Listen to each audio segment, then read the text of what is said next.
Greetings, ladies, and welcome to season 3 of Wine and Wisdom. I am so excited about this season because I am changing up the game a little bit.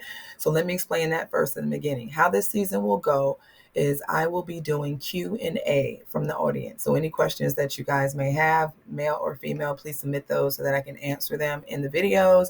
That will be posted the first and third Thursday of the month, and then the second and fourth Thursday of the month will be some throwback videos because we can all use that good old wine and wisdom from back in the day because some of us still doing the same shit. So we're going to have that. But today I want to kick off season 3, episode 1 with 3 questions that I've gotten from the audience. And I appreciate you guys submitting your questions. You know, you can always submit them through email at drespeaks at gmail.com, or you can always find me on social media and send them there. But let's go ahead and get started. Okay, so the first question says, if you're in a relationship, are there ways you can help increase your partner's faith?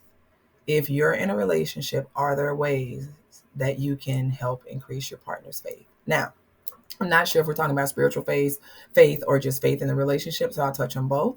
As far as personal faith, it is each person's individual responsibility to bring to the table what they promised, which is their faith, their hope. Now, if you've gone through stuff in your relationship and that faith has kind of wavered, then there are steps that you can do to get back to that, building trust and so forth. But overall, the faith in general in you, or the faith in the relationship, is something that that person is supposed to automatically have. And someone that is not having that faith means that they are still healing from the past. Now, that past does not mean that it's you, right? We have people that come to us in relationships and seeds have been planted that we cannot harvest. It just is what it is. And so in those instances, it's about you getting to the root of where the faith is lacking in the relationship, or in himself or herself or in you, and then figuring out if that is a space that you're even supposed to navigate in, or if that's a space that they need to, focus on and find some help and get some resources. Now, if it's a situation where there's faith as far as spiritual faith,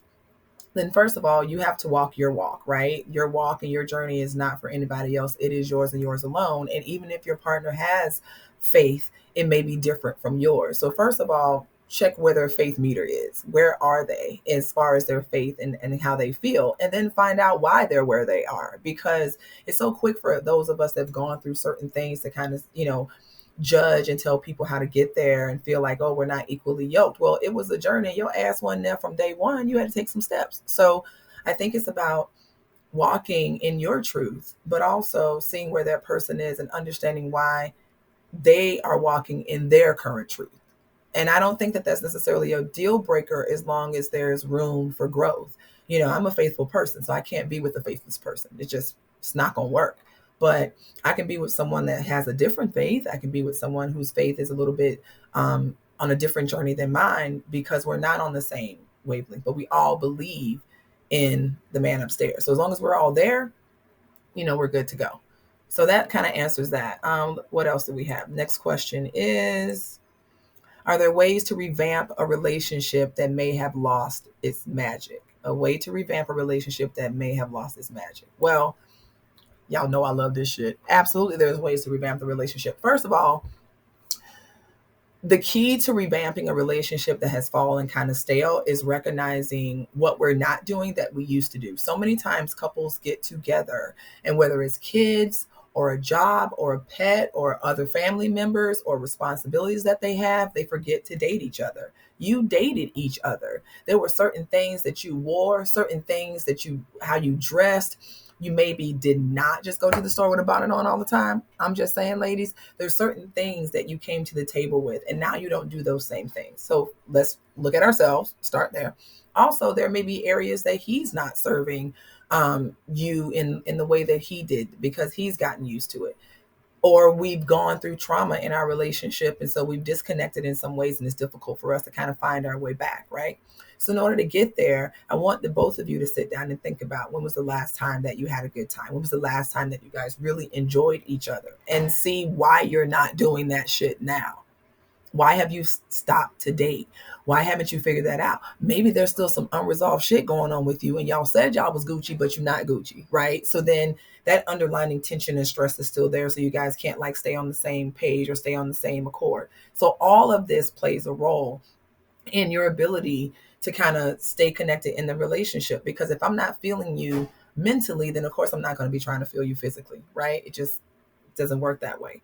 So understanding where the deficits are coming from, going back to that space, and then also checking and seeing where you are today and doing a self-reflection of what you're doing. Also, this is the next thing. Your relationship has changed. It may have been 5, 10, 15 years. You guys aren't in the same place anymore. So yes, still go back and reflect on what that was, but that doesn't mean that you can just insert that into your current relationship. You may need to adapt that a bit. You may need to figure out new ways of doing some of the old shit that you used to do because there's new nuances that are going on in your relationship or new, avenues that you guys are going down now. So it's really about tapping in to one another, both of you agreeing that you want to actually enjoy this process and actually enjoy it. And that means information has to come from the both of you. It just can't be a one-way street when only one person, is being served and being fed and getting what they wanted. All right. Once you guys are able to figure out where those disconnections are, then you can start spending quality time together, like being strategic about the time that you spend. Phones down, kids at the sitter, dog in the crate, whatever it is, so that you guys are getting quality time together. And that quality time doesn't mean spending a lot of coins. You can cook a meal together. Okay. You can go for a walk together. You can go grocery shopping together at farmer's market, make it an adventure, make it a scavenger hunt. There are things that we can do with one another that that doesn't have to cost an arm and a leg and doesn't include fine dining in a hotel room. Just saying, it's all about connecting with one another. And the true connections that really last are the ones that happen with the clothes on, not with the clothes off. Just so you know. All right. Third question. When dealing with your partner having friends of the opposite sex, is it okay to set boundaries? Hell yeah, you need to set boundaries. Now, y'all have heard me say this before, like in the famous words of Drake's, no new friends, no new friends. Like, I definitely don't believe if we're in a committed relationship and we've identified the people that are important in our lives, both male and female, because I definitely believe you can have opposite sex friendships. And if you are identifying as gay or lesbian, yes, you can have same sex friendships and they still just be friends. Like, everybody ain't sleeping with everybody. Like, cut the shit. But I think it's important to set certain rules down and to understand that, like, if we're vibing and you meet someone at work and this is a new person, you can't keep saying Rebecca in conversation with me and I ain't met Rebecca. Like, that's not going to happen. You just know, oh man, we had a good time today and Rebecca was so funny. Then the next day you come in, oh my God, Rebecca did this. Say her name one more time and see what happened to you. Say her name one more time. That's all I'm saying. If you're going to mention it, then I need to meet her so I can make eye contact with her and so she can know I'm crazy. That's all I'm saying, right? And vice versa. It's respect on both sides. So I think that that's okay. But like friendships that we've had for long periods of time that came before you, I have at least 3 male best friends that have been in my corner since day one. Any male that I meet, I would want them to be able to get to know them and be able to connect with them in that type of way. And yes, there has to be rules. And sometimes those rules are, I don't want it shouldn't have been anything physical. Well, if that physical happened 20 years ago, does that still apply? Again, it's, different strokes for different folks. But yes, you can definitely have rules and have standards for how you want each other to interact with the friends. But I think it's important, first of all, that you meet these people, that you meet these friends, that you establish a connection with them so that they understand who you are, that there's mutual respect there.